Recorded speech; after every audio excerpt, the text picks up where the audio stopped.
Fala galera, tudo bem? Bem-vindos ao canal Alemanha 2. Meu nome é Thaís, para quem não me conhece ainda, e hoje o vídeo é só comigo. No vídeo de hoje, a gente vai conversar um pouquinho sobre tradução juramentada e apostila de Haia. A gente já postou um pouquinho no Instagram sobre isso. Se você ainda não viu, aqui eu vou colocar a foto do post que a gente postou lá no Instagram e que a gente comentou um pouquinho sobre tradução juramentada e apostila de Haia. Mas a gente também resolveu fazer esse vídeo aqui porque é um assunto que às vezes traz bastante questão, né, bastante perguntas sobre como é que a gente tem que fazer, para que serve, o que é esse tipo de documento. Então é por isso que esse vídeo está sendo feito. Então bora lá começar com o que é esses documentos e por que eles servem, né? Tradução juramentada, como o próprio nome diz, é uma tradução, então né, você faz isso para um documento seu que está em alguma língua e que você quer traduzir para alguma outra língua. O termo juramentado significa que, porque assim, a tradução pode ser uma tradução simples, que significa qualquer pessoa simplesmente pega um documento e traduz, o que não dá a segurança de que tudo que está em um documento foi exatamente traduzido, né, e que nenhum dado foi deixado para trás ou que nenhum dado foi adicionado naquela sua tradução. Essa é a diferença da tradução juramentada, né? Quando é uma tradução juramentada, a pessoa que faz essa tradução, ela está alegando que todo o conteúdo do documento original foi traduzido, né, sem informações a mais ou a menos. Então, tudo que está naquele documento traduzido está no documento original. Já a apostila de Haia, ela é, apesar do nome ser chamado apostila, e que quando, né, as primeiras vezes que eu imaginei, que eu ouvi sobre esse documento, eu imaginei que eles pegavam o que você estava querendo fazer apostila e eles iam fazer como se fosse uma apostila mesmo, tipo, eu não entendia direito o que esse termo significa. Na verdade, o termo apostila de Haia só significa que eles vão colar um adesivo no seu documento.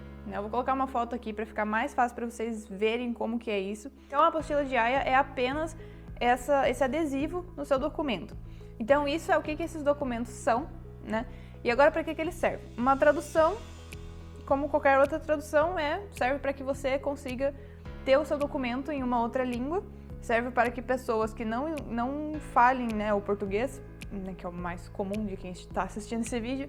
Se o seu documento está em português e você quer, né, traduzir ele para inglês, você quer que alguém veja esse documento na língua inglesa ou em qualquer outra língua, né, na língua alemã, em qualquer outra língua, você faz uma tradução juramentada para ter certeza de que todo o conteúdo está lá certinho.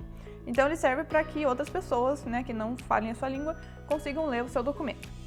Já a apostila de Haia, ela serve para que o seu documento tenha validade nos outros países, que são os países que fazem parte da Convenção de Haia. Então, né, o nosso canal aqui se chama Alemanha 2, porque a gente mora na Alemanha, e nessa Convenção de Haia tem vários países que fazem parte dessa Convenção de Haia. Entre esses países está o Brasil e a Alemanha. Então, isso significa que documentos brasileiros que têm apostila de Haia são válidos na Alemanha e vice-versa, né? Então, documentos alemães que têm apostila de Haia também são válidos no Brasil. E eu também vou deixar aqui na descrição os outros países, né, ou todos os países que fazem parte dessa Convenção de Haia, então você pode ver lá quais outros países que esse tipo de apostila também é útil. Aí uma questão que é bem levantada é necessário fazer os dois nos documentos ou pode fazer só um, né? Assim, se você está indo para um país que não fale português ou que não fale a língua do idioma que está o seu documento, você vai ter que traduzir esse documento se esse documento for útil, né? Se você precisar mostrar esse documento em qualquer momento da sua vida nesse outro país. Então você vai precisar fazer uma tradução, muito provavelmente vai ter que ser uma tradução juramentada. Então eu diria que a tradução juramentada é necessária para basicamente todos os seus documentos que são mais importantes, assim, né? Tipo assim, se você está indo estudar diploma, se você é casado, traduz também juramentado sua certidão de casamento. E tem, né, se você está indo estudar, que foi, por exemplo, o nosso caso aqui, a gente também traduziu vários, né, os históricos, histórico da graduação, histórico do mestrado. Se você tem outros históricos, né, da especialização ou coisas assim, também traduz. E um documento que os brasileiros em geral esquecem, porque no Brasil a gente não pede muito esse documento, ele não é requisitado se a gente está na graduação, muito que bem, você está na graduação, ninguém mais quer saber direito do seu histórico do ensino médio, mas na Alemanha, se você está vindo para a Alemanha, é muito importante que você tenha a tradução do seu histórico do ensino médio também, tá? Porque aqui eles sempre pedem, quando a gente estava indo para o doutorado, a gente já tinha feito graduação, a gente já tinha feito mestrado, mas no doutorado você precisa mostrar que você tem isso. Então, assim, traduza esse documento, vai atrás desse documento, porque sim, ele é necessário. Agora, a apostila de AIA é uma questão que eu diria assim, mais por segurança. A gente fez a apostila de AIA da certidão de casamento, né? Isso é uma coisa que eu pessoalmente recomendaria se você é casado, se você está indo com seu cônjuge e, né, essa é a justificativa do seu cônjuge estar com você e tudo mais, né, no país que você está, se ele não tem algum outro trabalho, algum outro estudo, curso de idioma ou qualquer outra coisa que ele esteja fazendo, sabe, faz todos os documentos possíveis e imagináveis que possam te ajudar a não ter dor de cabeça no futuro. Então eu recomendaria fortemente fazer a apostila de AIA no caso da certidão de casamento se você é casado. Para os diplomas históricos, eu acho que não é tão necessário, isso depende muito, muito, muito da universidade que você está indo, ou se você está indo para uma empresa, né, fazer algum trabalho, vai depender muito da empresa, então isso pode depender muito, muito, muito mesmo. Então, assim, a gente fez a apostila de AIA, mas a gente nunca precisou. Então, pode ser que você não faça e que isso não faça falta, mas pode ser que você não faça e que dê algum problema. A questão da apostila de AIA é que ela tem uma característica que ela só pode ser feita no país em que o documento foi emitido. Então, se o seu documento é brasileiro, né, se ele foi emitido no Brasil, você só pode fazer a apostila de AIA dele no Brasil.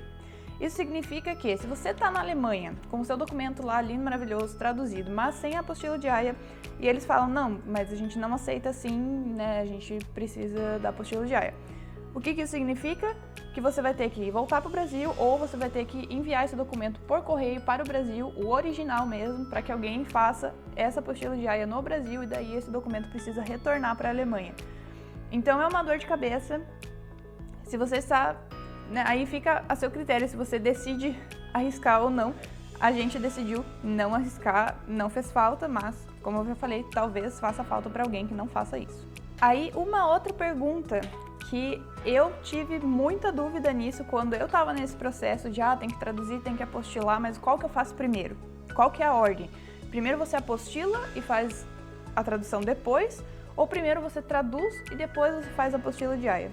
E isso é uma coisa que eu fui muito atrás, eu li muito em alguns sites, eu li em blog, eu entrei em contato com advogados que trabalham nessa parte e nem mesmo advogados conseguiram me falar, né, não, você tem que fazer tal coisa. Então, em resumo, o que eu descobri é que meio que tanto faz. Você pode traduzir e fazer a apostila depois, ou você pode fazer a apostila e fazer a tradução depois. Não tem problema nenhum. Lugares que eu vi que falavam para você fazer a apostila antes da tradução, normalmente eram sites dos tradutores juramentados. Isso talvez seja um jogo de marketing, não marketing, mas assim, para eles é muito bom que já esteja com a apostila de AIA, porque tradutor juramentado, o valor deles está baseado no número de caracteres que eles têm que traduzir. Então, se você faz a apostila de AIA, vai ter mais caracteres, eles vão ter mais coisas para traduzir, então o valor final do documento traduzido vai ser maior. É a única razão que eu achei pela qual eles falam para que você tem que fazer a apostila antes da tradução juramentada. E foi normalmente nos sites dos tradutores que eu vi essa informação. Eu, particularmente, decidi fazer a tradução antes, até porque também ia ficar um pouco mais barato pela questão dos caracteres, e eu fiz a apostila de AIA depois. Mas eu não baseei essa minha decisão apenas no vai ficar um pouquinho mais barato. Eu baseei essa decisão no que estava escrito no site do consulado da Alemanha no Brasil. Eles falavam, né, recomendavam a tradução e depois a apostila do documento. Então, assim, fica realmente a seu critério, não precisa ficar mirabolando 1000 ideias. Se você fizer uma coisa antes, se você fizer uma coisa depois, vai dar tudo certo igual, sabe? Então, decide o que você acha melhor fazer, mas eu segui o que estava escrito na recomendação do consulado da Alemanha no Brasil. Se eu tivesse feito diferente, não teria tido problema, pra falar bem a verdade. E uma última coisa que eu também acho que é muito importante mencionar aqui nesse vídeo, em relação à tradução juramentada, é que é provável, né, ou pelo menos possível, né, talvez aconteça, que a tradução que você fizer no Brasil, não que ela não seja válida, mas às vezes os órgãos públicos aqui da Alemanha, eles não aceitam. Porque ele não foi feito, porque essa tradução juramentada não foi feita por um tradutor ou uma tradutora que é registrado aqui na Alemanha. Então, eles não têm tanta certeza se está realmente de acordo com as leis da Alemanha e, enfim. Então, às vezes, isso, né, pode acontecer que você vá em algum órgão da Alemanha, mostre o seu documento, mostre a sua tradução. Como eles veem que não é um documento traduzido na Alemanha, eles vão falar, tudo bem, mas eu preciso que você traduza esse documento com um tradutor juramentado aqui na Alemanha, porque daí a gente, né, tá seguro em relação a, né, a gente sabe que tá tudo sendo seguido em relação ao que deve ser seguido aqui na Alemanha. Isso não foi o que aconteceu com a gente, né, comigo e com o Giovanni. Na universidade, a gente mostrou basicamente os nossos documentos em 2 lugares. Um desses lugares foi a universidade, que a gente mostrou só a tradução que a gente já tinha feito no Brasil, não deu problema nenhum. E para o inglês mesmo, né? Então, assim, você pode traduzir, por exemplo, para a Alemanha, você pode traduzir tanto para o inglês quanto para o alemão, também dependendo, né, da situação, depende da universidade, depende da empresa. No nosso caso, a gente traduziu para inglês, para a universidade aqui da Alemanha, e deu tudo certo, né? Eles aceitaram. O outro lugar, né, o segundo lugar que a gente mostrou os nossos documentos foi no escritório de imigrantes, né, aqui, quando a gente foi regularizar a nossa situação, a nossa permissão de residência aqui na Alemanha e tudo mais. Como eu já sabia, eu já tinha ouvido relatos de que se você vai lá, às vezes, com a sua tradução feita no Brasil, às vezes eles não aceitam, não sei o que lá, eu nem tentei ir com a minha tradução feita do Brasil. Eu já ouvi dizer que teve pessoas que foram lá, que foram se registrar na cidade, pegar toda essa parte da autorização de residência com o documento feito no Brasil, na tradução juramentada feita no Brasil, e não tiveram problema nenhum, mas eu também já ouvi relatos de gente que foi, mas teve que depois retornar com a tradução feita na Alemanha. Então, eu tava bem desesperada, né, quando a gente foi fazer esses processos, assim, de fazer tudo certo na nossa permanência aqui na Alemanha. Então, eu não quis nem arriscar, eu falei, eu gasto mais, mas eu faço a tradução feita aqui na Alemanha, eu já quero levar todos os documentos certinhos. Então, né, eu acabei fazendo uma tradução juramentada, daí para o alemão, né, também em relação aos órgãos públicos em geral, é melhor que você já traduza para o alemão, porque eles preferenciam muito, muito, muito o alemão, e então, né, daí também é mais caro, normalmente é mais caro do que a tradução em inglês, mas fica a dica aí, eu acho que vale a pena daí traduzir para o alemão se você for levar para esses lugares, o que se você for morar aqui na Alemanha, provavelmente você vai ter que fazer, né. E daí isso também já volta um pouquinho naquela discussão, né, que eu tinha comentado de, se faz a tradução antes, a apostila antes, não sei o que, como é que faz. Porque lá no Brasil eu tinha feito a tradução antes, aí depois eu fiz a apostila de Haia. Mas quando eu cheguei aqui na Alemanha, o meu documento já tinha a apostila de Haia, e daí eu fiz a tradução novamente, né, aqui, e daí na tradução consta, né, consta tudo que está no documento. Então, se no documento tem a sua apostila de Haia, na tradução vai estar falando, tem também a apostila de Haia, esses dados que estão escritos na apostila de Haia, sabe? Então, é aquela coisa, eu traduzi antes e traduzi depois da apostila de Haia e eu posso usar as 2 traduções. Então, por isso que eu falei, não precisa esquentar muito a cabeça, faz aí, só faz de algum jeito, seja antes, seja depois, fazendo, tá bom. E bola pra frente.